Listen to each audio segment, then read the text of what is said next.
What is up, everybody? What is up, everybody? And welcome to my Smackdown review, which we had a really big show tonight on Smackdown, and to be honest, a really great show if you ask me tonight.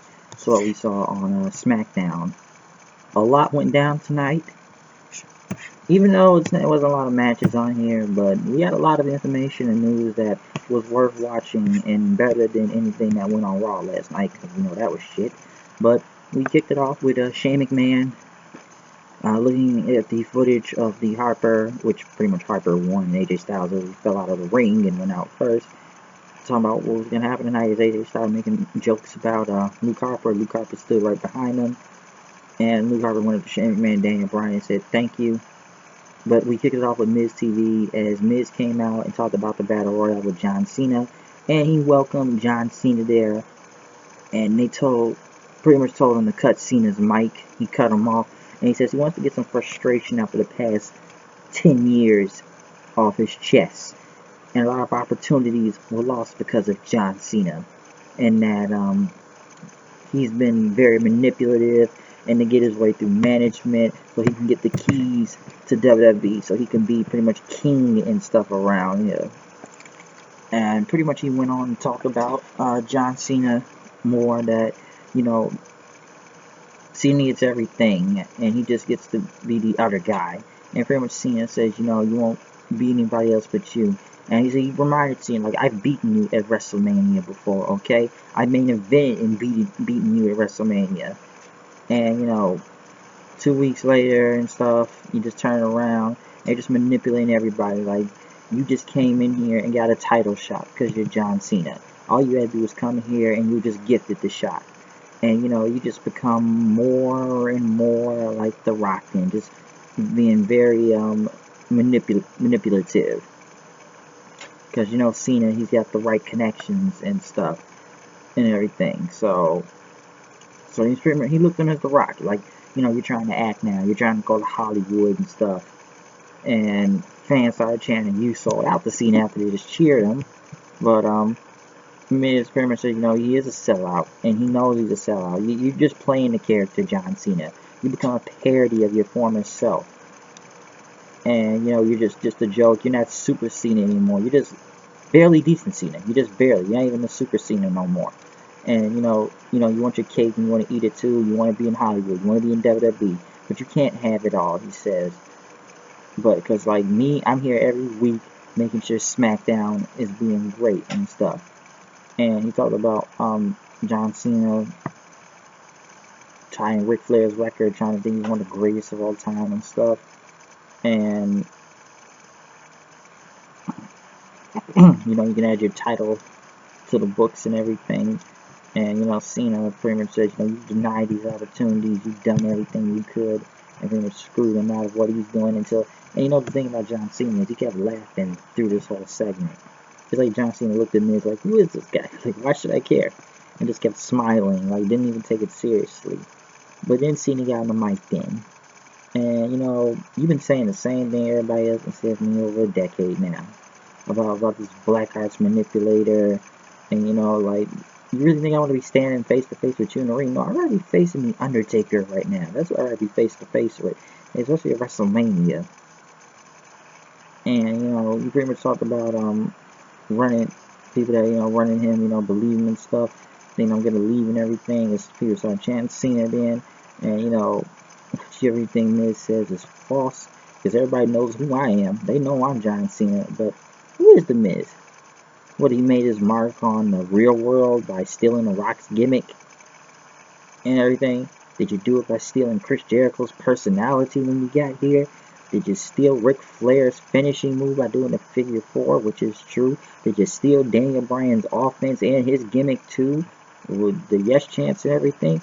And you've been saying this, and you've been saying the same thing AJ Styles has been saying for the 6 months. And literally, Miz's promo was pretty much a copy and paste of AJ Styles, what he literally said a few weeks ago, right before the Royal Rumble. So he pretty much said the same thing. You just stealing gimmicks, alright? You just stealing everybody's thing. And he said, why don't you ask the greats like Shawn Michaels or the Rock or Stone Cold or Triple H, even guys, anyone from the past.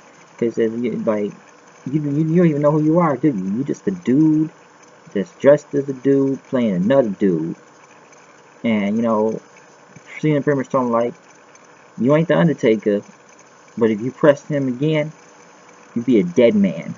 So Cena pretty much almost buried Miz on the mic of everything he just did throughout on SmackDown. Like, especially that part, like, you ain't even the Undertaker. Like, I'd be face to face to him and be face to face with you. And he did have a point though, which was actually true what Cena was saying. From you just stole the Rock's gimmick from the real world. You just stole became like Chris Jericho when you got here, and his personality. You steal Daniel Bryan's moves. You steal Ric Flair's moves, and you repeat everything. And this is actually true, which did make sense. You repeated everything he said about AJ Styles and anything that anyone has said before about John Cena, about going into Hollywood and everything. Until Maurice stopped him and everything and talked about John Cena and stuff. Because Cena's half a man and Big Eagles come in small packages and he slapped him.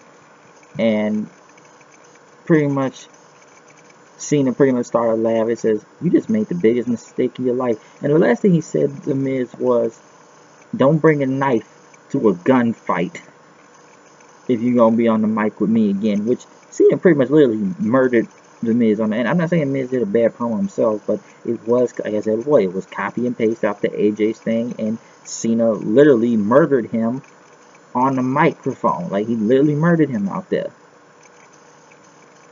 And next thing you know, after Cena said that whole, you just made the biggest mistake of your life, Nikki Bella came out, and he said she was going to break a bitch and everything. You mess with my man again.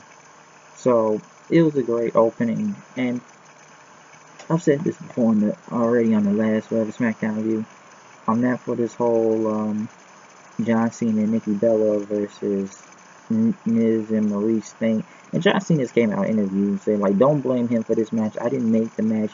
They did this. Like I said before, I think this is really Bush League and a low-level thing, a level down for Cena, because like I said it before, what was the point of dropping the WWE title after you only held it for 2 weeks? Suppose you want to beat an AJ now if you were going to just do this feud. Did this promo was really great and breathe a lot of fire into it, at least to this thing. I might as well just make it John Cena versus The Miz. That'd be a more interesting match than this tag team bullshit. I'd rather go with that match than this bad tag team. Because I said it right before. I didn't think people really didn't give a crap. They gave a crap about this promo. Yes, really did. Because that was actually some fire out there.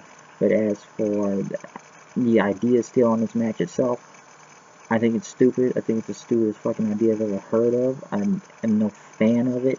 I think it's just plain retarded. Like I said, fucking retarded. Mickie James winning against Becky Lynch in a 2 out of 3 falls match.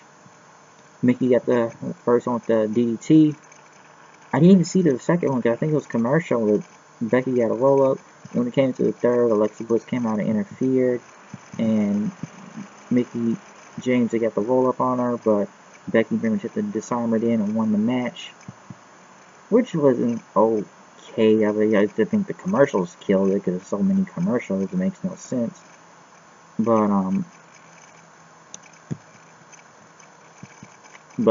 Becky Lynch did get the win after that, so yeah, she got the win. It wasn't much to say about that.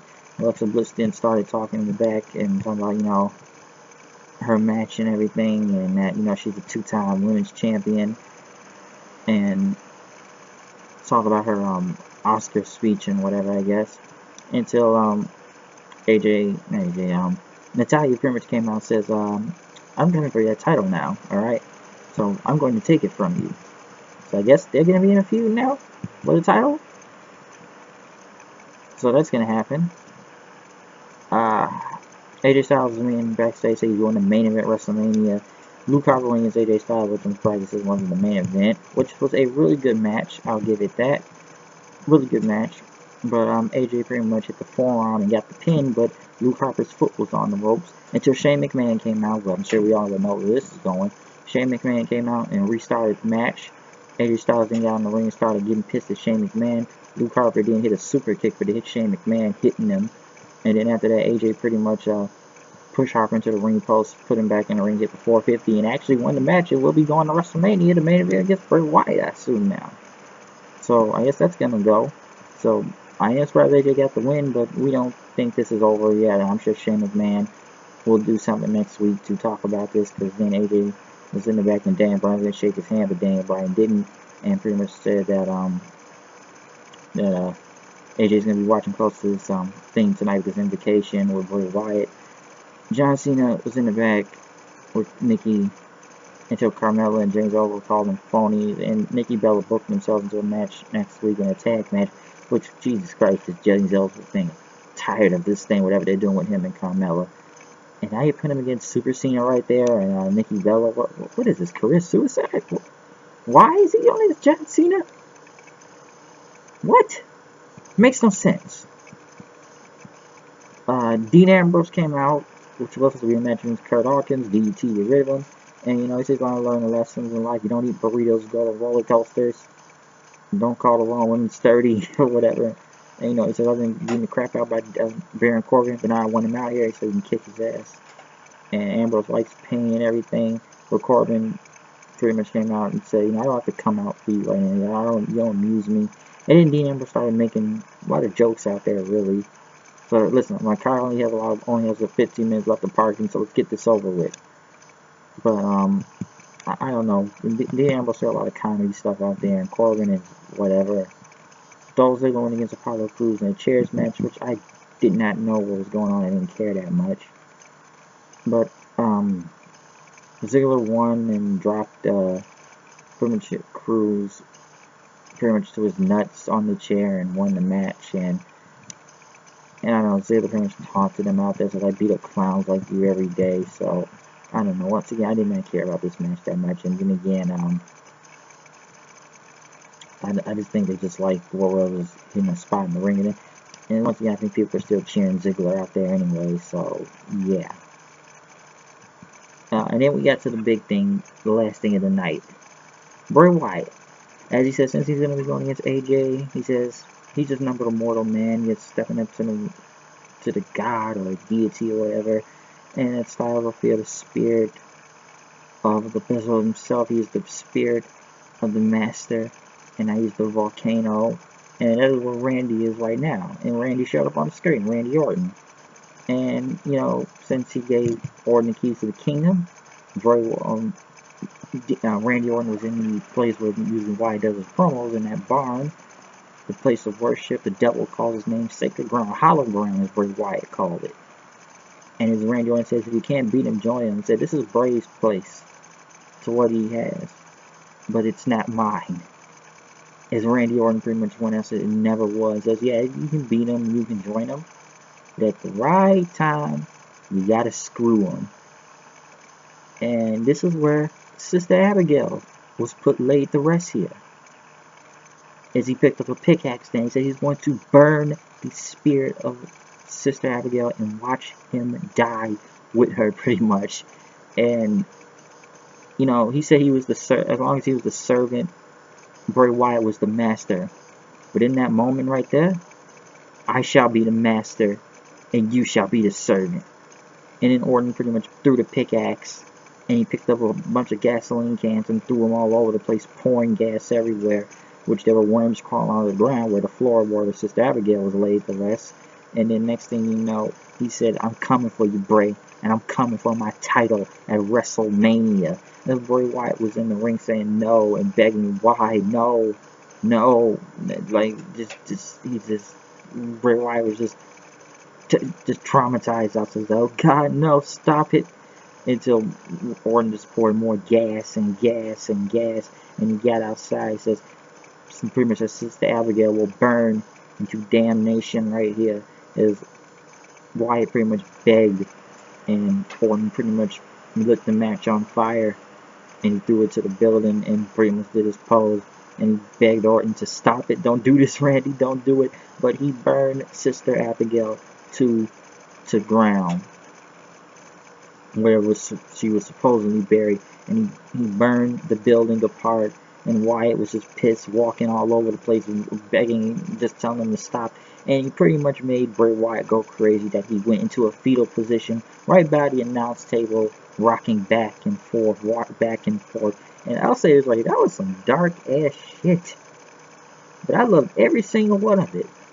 I almost would have put it almost like some Negan stuff, what he did in The Walking Dead during the season premiere, maybe.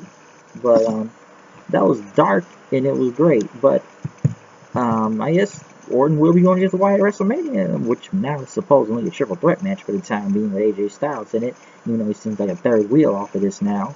But Orton, I'm really surprised he turned on him now, but I would have given him a few more weeks for him to turn on Bray Wyatt out of nowhere. But since he got close to him, he burned down Sister Abigail, so I guess Orton is face right now again, and he just pretty much played Bray Wyatt and got his payback on him.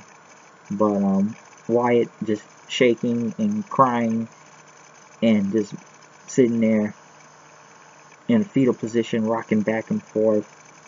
Just, yeah, he's the heel, but he was, oof, he looked bad for that guy out there, I'll say that.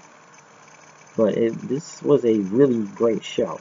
Just a really great episode of SmackDown. Really better than whatever was going on Raw right now. Who cares? But I don't know. This thing's pretty much now about Orton and Wyatt again now since he turned on them. I don't know how Luke Harper may still interject into this, or how if AJ Styles is still in this match, if Shane McMahon gets involved and screws him out of his title shot. But there's a lot of big segments tonight and stuff, mostly the beginning of Miz TV and Orton burning down Sister Abigail. Women's match was okay for what it was. Chairs match was okay, but I don't think a lot of people cared. AJ versus Luke Harper, well, we all know was that doing it Shane McMahon, so we know that was going to happen. Ellsworth, I don't care that much on.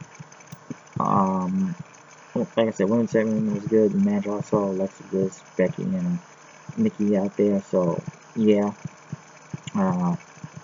it was pretty good. I will give it that. But most of the things I'll talk about are the pretty much the last segment of the show, of the burning of Sister Abigail and Miz TV. So like I said, it was some very heavy, dark stuff out there. We'll put it like that. It was really great, and he burned it to the ground. So he turned on Bray Wyatt, and Bray Wyatt looked like he just had a nervous breakdown, shaking in a fetal position, begging what will happen next. Like I said, Orton, he killed Sister Abigail. So yeah. So, whew, that was some dark shit out there. But I loved it. And we'll have to see what happens next week, or what if AJ Styles is still involved in this. But I'm out here. I'll see you guys later. Peace. I know people have been talking about, and I've said this a little bit in the Raw video about the whole contract situation with the Hardys and TNA, and Drew Galloway also. I spoke a little on it yesterday. Yeah, that's like I said before. I'll play this in another video, but hey, I don't know what's gonna happen. Just gotta wait till Thursday. But great episode of SmackDown tonight. Really enjoyed it. I'm out here. I'll see you guys later. Peace.